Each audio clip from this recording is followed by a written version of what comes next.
And now, the best 60-ish seconds of your week. And here we are, sandwiched between Abraham Lincoln's birthday and St. Valentine's Day. And the media focus this week has been on the impeachment trial of Donald J. Trump, the second of those proceedings. And I didn't watch much of it. I don't know about you, but I don't think many of my neighbors did either. But if you managed to catch it, what you saw was the House managers presenting their case, and then the defense taking over, and a man from my home state of Pennsylvania, Bruce Castor, having some trouble with a very rambling speech at the beginning of the defense, but ultimately it got on track and I think carried the day.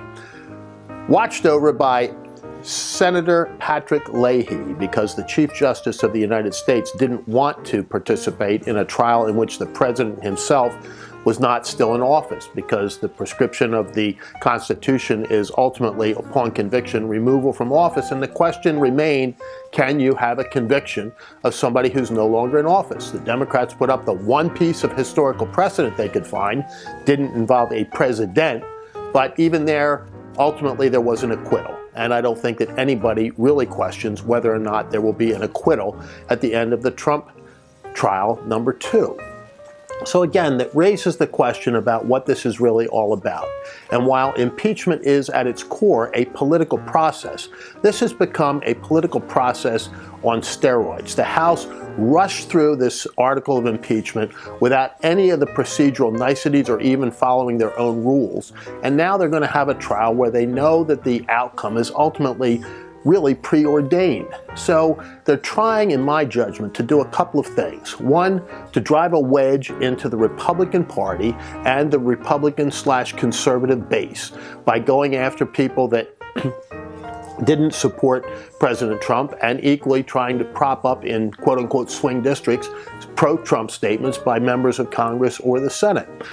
I don't think that ultimately works. And the question remains, of course, is it good for the country? Is what the Democrats are doing through this impeachment process really designed for quote-unquote unity, which they tell us they really want?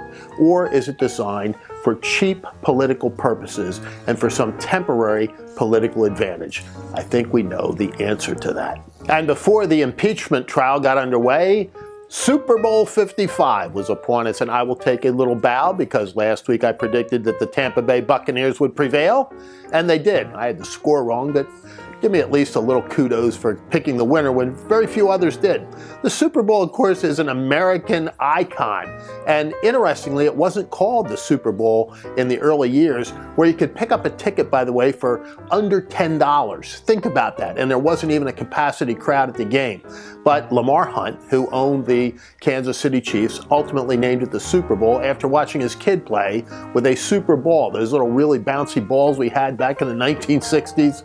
It's all really amazing to where ticket prices have gone, viewership has been, and the pastime that the Super Bowl has been for so many American families. And I'm not really a Tom Brady fan, especially when he played in New England, but you've got to say that he really has become the GOAT. There's really not much question about that. A guy who was cut from his JV football team in high school, who went to the University of Michigan, came out as a 199th draft pick.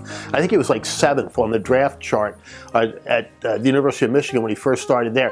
He never was expected to do the great things that he's been able to accomplish. So, although I'm still not a big fan, you have to admit that his life work has been an amazing accomplishment. And he's married to a nice Brasileira girl, so there's still a spot in my heart for him. And we note the passing this week of 2 great human beings. Christopher Plummer, who starred in everybody's favorite movie, The Story of the Von Trapp Family, in The Sound of Music, passed away.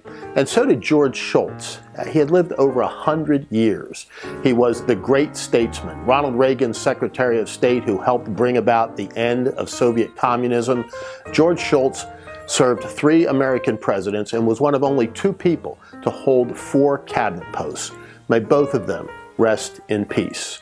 And finally, happy St. Valentine's Day to all, and some great news as we celebrate St. Valentine's Day. And by the way, if you don't know the story of St. Valentine, look it up. It's really an amazing story of a martyr for his faith and the love story that goes with it as we celebrate St. Valentine's Day and look forward to pitchers and catchers reporting. God is good. Springtime is soon with us, and baseball will be played again. For now, that is the best 60-ish seconds of your week.